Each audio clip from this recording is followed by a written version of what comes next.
Olá, sejam bem-vindos a mais essa atividade de Nova Acrópole aqui no canal do YouTube.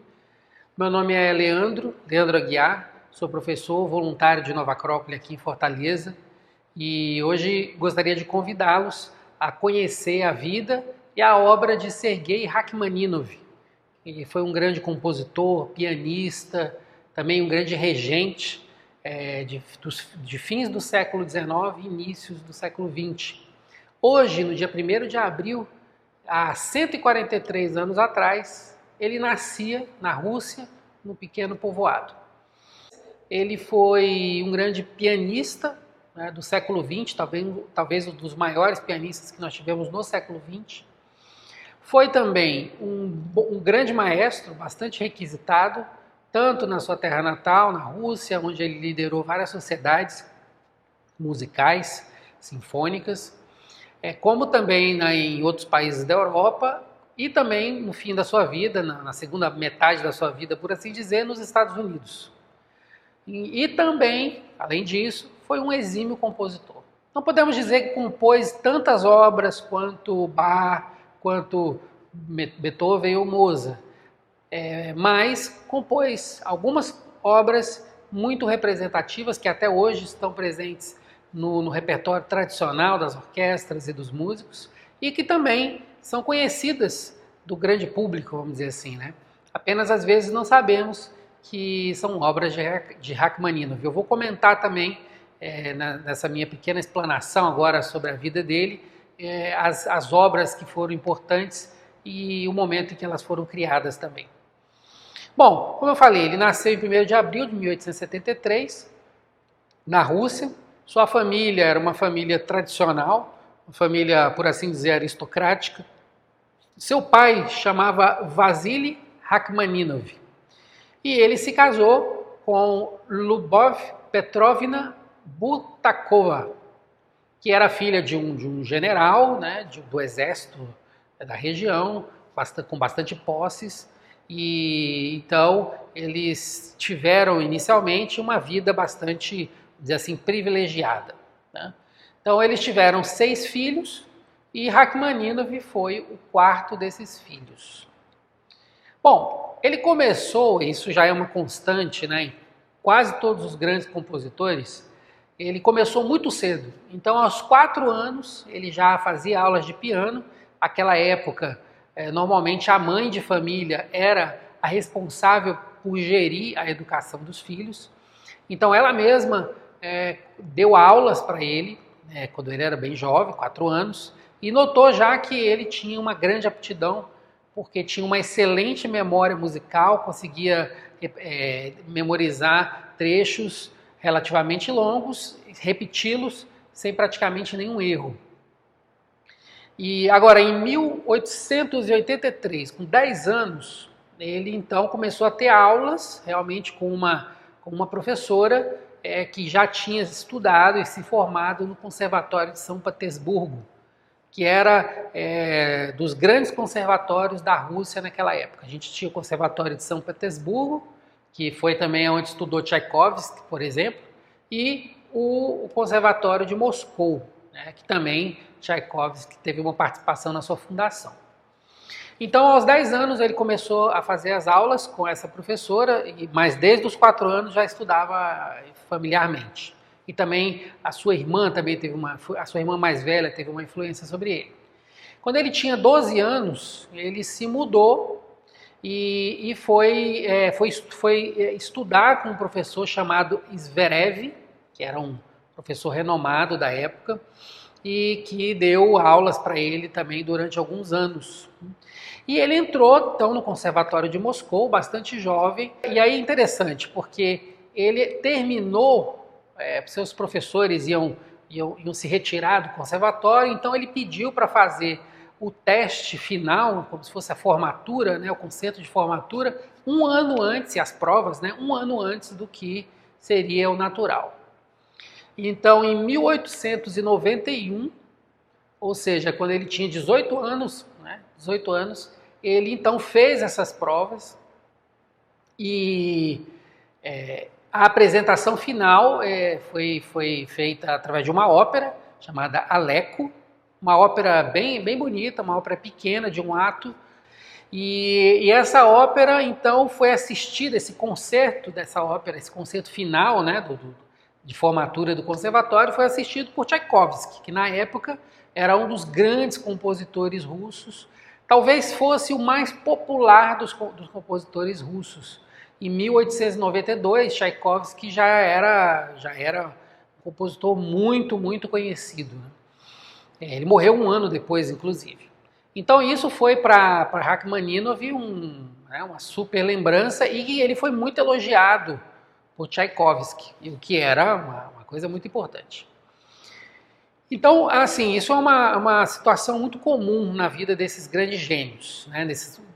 Praticamente todos os compositores, com raríssimas exceções, tiveram uma infância musical parecida com essa de Rachmaninoff, começando muito cedo, com muitas aptidões, com muitas habilidades no manejo de algum instrumento, com muitas habilidades musicais realmente, e que muitos deles começaram a compor muito cedo, como é o caso de Rachmaninoff.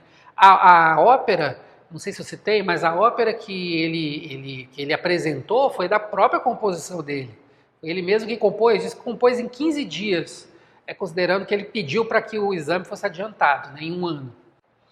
Bom, um detalhe familiar, que o pai era uma pessoa, me parece que bem difícil, era considerado por ele, recebeu muitas críticas do filho ao longo da vida, e ele simplesmente empobreceu a família. Eles tinham várias propriedades, ficaram apenas com uma propriedade. E em 1893 houve um fato, né? Aliás, 1883, perdão, houve um fato que uma das irmãs de Rachmaninoff morreu, essa irmã mais velha, que tinha dado para ele todo o acesso às obras de Tchaikovsky, ela morreu, e o pai, talvez num desespero, num surto, foi embora para Moscou e abandonou a família.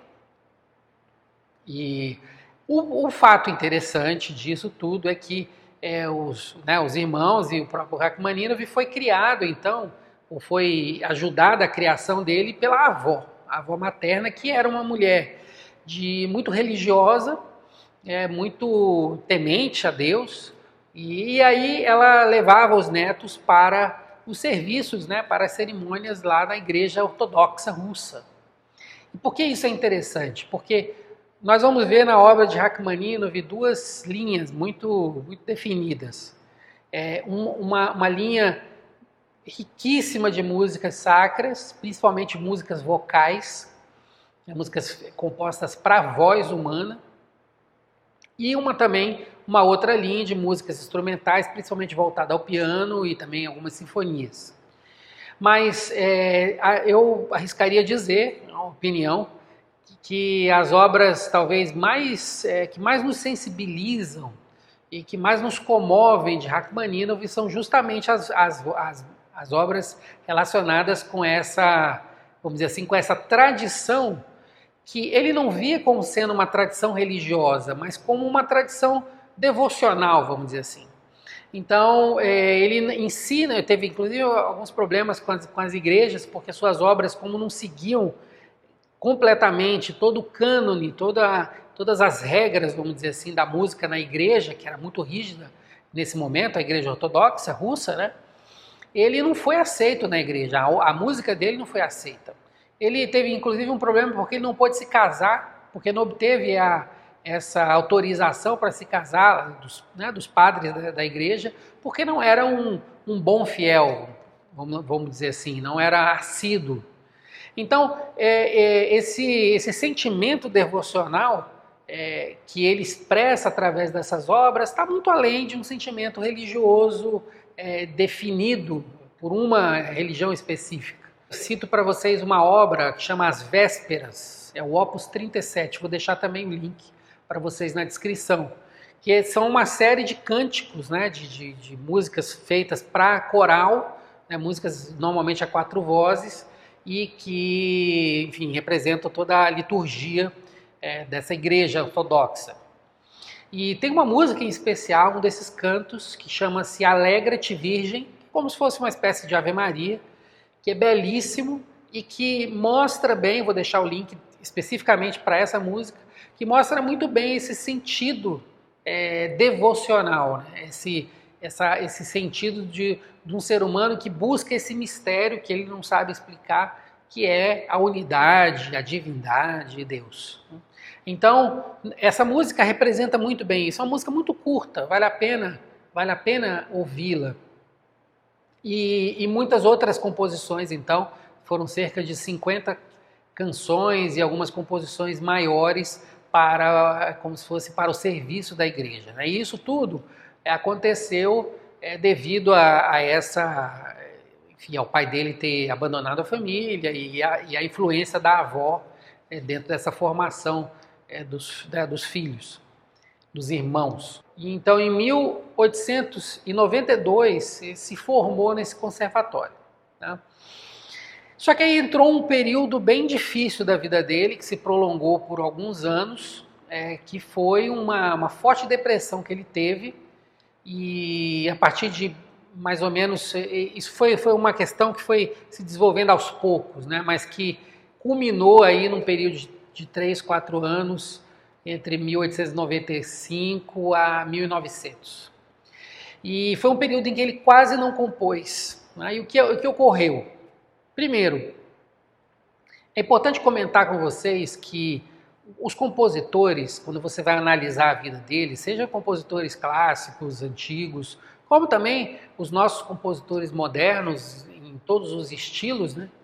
Eles têm uma virtude que é fundamental para a composição, que é a sensibilidade, que é a capacidade de captar, vamos colocar assim, os ambientes, captar de ter uma grande imaginação. Então é muito comum que um grande compositor, quando ele vê uma cena, seja uma cena da natureza, ou mesmo uma pintura, uma obra de arte, ele consegue, essa visão muitas vezes consegue fazer com que a imaginação flua e através dessa imaginação nascem as grandes obras. Às vezes num segundo de uma percepção, de uma relação com algum momento, né? Seja da natureza, seja um momento interior também próprio, seja uma percepção, às vezes, de alguma ideia. Isso gera, essa sensibilidade a esses aspectos, gera essa capacidade de composição, de criação, né? Em todos os planos. Não digo só no plano da arte, em todos os planos. Mas os compositores, os grandes criadores artísticos, todos eles têm essa virtude, que é a virtude da sensibilidade, né? Só que essa virtude, ela também tem a sua, vamos dizer assim, a sua contraparte, que é às vezes uma suscetibilidade muito grande aos acontecimentos. Então, tanto funciona positivamente, como também funciona, vamos dizer assim, negativamente. Então, Rachmaninoff teve muitos momentos de crise na vida, quando pessoas que ele amava morreram. Então, a morte de Tchaikovsky foi algo assim, como se morresse mais do que o pai dele. Ele também teve a perda da irmã um pouco antes, a irmã chamava Helena, e isso deixou também ele muito, muito mal por algum tempo. Tem também um elemento que é comum, né, nessa suscetibilidade, nesse lado negativo, né, que são as críticas. Então, a estreia da primeira sinfonia de Rachmaninoff foi assim um desastre, né? A obra, ela é boa, mas não é das melhores, não é das mais inspiradas dele. Depois ele compôs obras melhores, mais inspiradoras, né? Mas é uma obra que está dentro de uma boa média, né? Então, só que me parece, inclusive, que foi muito mal interpretada, o que acontecia muito naquela época, porque às vezes as orquestras não estavam bem preparadas, às vezes eram obras que tinham uma dificuldade maior do que os músicos estavam acostumados. Enfim, foi mal sucedido. Também diz que o regente, que é o Glavunov, também um compositor conhecido, ele também estaria bêbado. Enfim, tem uma série de elementos aí. O fato é que foi uma péssima estreia e que rendeu críticas, inclusive do grupo dos 5. Na Rússia existiam 5 compositores, que era considerado, né, o chamado grupo dos 5, que nasceram, né, ou se juntaram aí em meados desse momento aí, 1890, basicamente, como se fosse para poder formar uma música nacional russa. Era um momento nacionalista, inclusive, né? As escolas nacionalistas nascem mais ou menos dessa época, dentro da música erudita. E a escola nacionalista russa foi uma das pioneiras, vamos dizer assim, né? Então, eles criticavam fortemente tudo aquilo que eles consideravam que não era uma música erudita russa, de raiz, né, por assim dizer. E então eram críticos ferrenhos, né? Então essa primeira apresentação da primeira sinfonia de Rachmaninoff foi muito criticada. E também o fato dele não ter conseguido casar com a Natália Satina, que foi sua esposa por toda a vida, mas ele, né, nesse momento, ele não conseguiu casar com ela por essas questões relativas à igreja que eu havia comentado. Então, ele ficou uns anos bem deprimido mesmo, assim, sem compor, sempre dando aulas, né, de piano, porque era um exímio pianista, mas sem compor e sem fazer grandes concertos, enfim, realmente bastante deprimido. O que ocorre é que ele começou uma psicoterapia, né, mais ou menos em 1900, com um médico que também fazia hipnose, que era comum na época, né, chamado Nikolai Dahl, que foi o que conseguiu, então, fazendo esse tratamento para poder estruturar melhor o sono, o ânimo, etc., etc., conseguiu tirar ele dessa crise de depressão que ele teve. E muito interessante, porque logo após isso, logo a primeira obra que ele realiza, depois dessa crise de alguns anos, aí é o Concerto para Piano número 2, que é uma das obras, com certeza, das mais belas de Rachmaninoff. Eu vou deixar para vocês o link do segundo movimento, que é belíssimo. Vale muito a pena ouvir com bastante calma.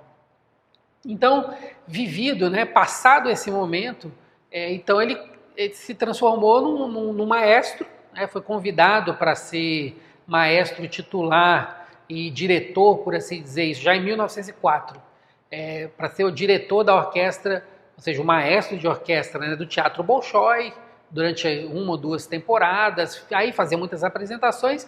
Então ele voltou à vida, né, e voltou a compor, tá? Agora, um fato importante também que a gente precisa falar sobre a vida, alguns fatos interessantes da vida de Rachmaninoff. Primeiro, é que ele passou pelas duas grandes guerras, né? Então, na Primeira Guerra Mundial e a Segunda Guerra Mundial. Ele morreu em 43, então quando a Segunda Guerra Mundial ainda não tinha terminado. E ele estava na Rússia na Primeira Guerra Mundial, que foi em 1915, e também a Revolução Russa de 1917, ele também estava na Rússia, que foi o momento em que ele saiu, inclusive. Então ele viveu muitos momentos de muita dificuldade econômica, principalmente aí na primeira metade da sua vida, teve vários problemas. E ele é interessante porque ele nunca se envolveu com a política e com as rebeliões, com as revoluções da época, porque na visão dele traziam muito desajuste social, então ele nunca se posicionou, se meteu muito com isso, mas ele nunca deixou de ajudar aqueles que passavam necessidade por conta dessas situações. Então sempre fez muitos concertos beneficentes, ainda quando já estava também já mais consagrado, continuou fazendo, mas na época onde ele ainda tinha, inclusive com problemas econômicos, ele sempre fez esse tipo de ajuda, esse tipo de concertos. Uma coisa também interessante de se citar, que é um homem bastante sensível a esses elementos. Em 1912, ele abandonou um emprego, né, que era na Sociedade Filarmônica de Moscou, porque ele ficou sabendo que um dos músicos foi demitido porque era judeu. E ele não concordava com essa situação. E aí pediu demissão e ficou, enfim, sem emprego. Uma grande crise aconteceu. Bom, já encaminhando para a parte final da nossa exposição, em 1906 ele vai para Dresden, né, uma cidade da Alemanha, que era conhecida como a Florença do Norte. Então era uma cidade também muito cultural, muito artística, com muitas oportunidades nesse sentido. Então ele vai junto com a esposa, com a família, para essa cidade, para Dresden. Ficou lá alguns anos, foi para os Estados Unidos realizar concertos, voltou, né? E em 1917, como eu falei, ele abandonou definitivamente a Rússia, porque a Revolução desestruturou bastante o país. Inclusive a propriedade que ele tinha lá foi tomada lá pelo Exército Revolucionário, e ele então pegou um empréstimo com um banqueiro que se propôs a dar esse empréstimo para ele, para que ele pudesse ir com a família para os Estados Unidos. Tá? Ele não tinha absolutamente nada, não tinha dinheiro, foi um empréstimo. Então, ele passou momentos um pouco difíceis nos primeiros anos, mas logo começou a desenvolver, porque ele já era conhecido nos Estados Unidos, a desenvolver uma carreira mesmo de músico, de pianista, de compositor, de maestro, e assim viveu o restante da sua vida com um sucesso muito grande. Para vocês terem uma noção, já um pouco mais na frente, 1930, ao redor de 1930, ele inclusive construiu uma casa numa propriedade que ele adquiriu na Suíça, que ele chamou de Vila Senar, e que passava as férias, ficava longos períodos ali, compôs obras muito interessantes. Tem uma obra que eu vou deixar o link também para vocês, que é a Rapsódia sobre um tema de Paganini. É uma obra que ele compôs nesse local, na sua Vila Senar. Então, ele, nos últimos anos de vida, inclusive, se mudou, devido aos problemas de saúde, se mudou para Califórnia, morou em Beverly Hills, enfim, teve uma vida bem confortável, por assim dizer, na parte final da sua vida. E o interessante é que ele não compôs mais nada. Depois que ele saiu da Rússia, ele compôs muito pouco. Ele dizia que quando saiu da sua terra natal, ele perdeu também o espírito que ele tinha, que estava ligado à sua terra natal. E então, realmente, de fato, ele compôs poucas coisas depois de 1917. Uma das obras muito bonitas que ele compôs foi essa, a Rapsódia sobre um tema de Paganini. Compôs mais algumas sinfonias e mais alguns concertos também, mas viveu sua vida como um grande pianista e como um grande artista. Bom, basicamente essa foi a vida e um pouco da obra também de Rachmaninoff. É muito importante para que vocês possam compreender um pouco melhor esse compositor, que vocês possam ouvir essas obras aí que eu vou deixar nos links, porque cada uma delas traz esse sentimento cada uma delas traz um sentimento diferente, né? E que são realmente muito sensíveis, são realmente muito carinhosas com o ouvinte, vamos dizer assim. E é esse contato que nós queremos desenvolver com a arte, com esse objetivo, de que a gente possa reconhecer na arte os grandes sentimentos, para que nós tenhamos mais consciência desses sentimentos e para que nós possamos desenvolver esses sentimentos na nossa vida e fazer da nossa vida a nossa arte, porque nós não podemos, a maioria de nós não pode compor sinfonias, não somos artistas, não podemos fazer grandes poesias, não podemos fazer grandes pinturas. Mas podemos aproveitar essas pontes que nós vemos através das obras de arte para construir a nossa vida como sendo uma grande obra de arte, com beleza, com bondade, com generosidade, com sensibilidade. Isso tudo nós podemos e devemos fazer, porque isso vai nos trazer a nossa tão ansiada felicidade. Então, através da filosofia, a gente aprende que a arte pode nos servir com esse intuito, com esse objetivo, como ferramenta para poder fazer uma percepção dos nossos sentimentos humanos e trazê-los à nossa vida, ao nosso dia a dia. Bom, espero que vocês tenham gostado, que tenha sido útil conhecer um pouco sobre Rachmaninoff, nessa data que é o aniversário de 148 anos do seu nascimento. E nos vemos aí numa próxima atividade, numa próxima palestra. Até lá e muito obrigado.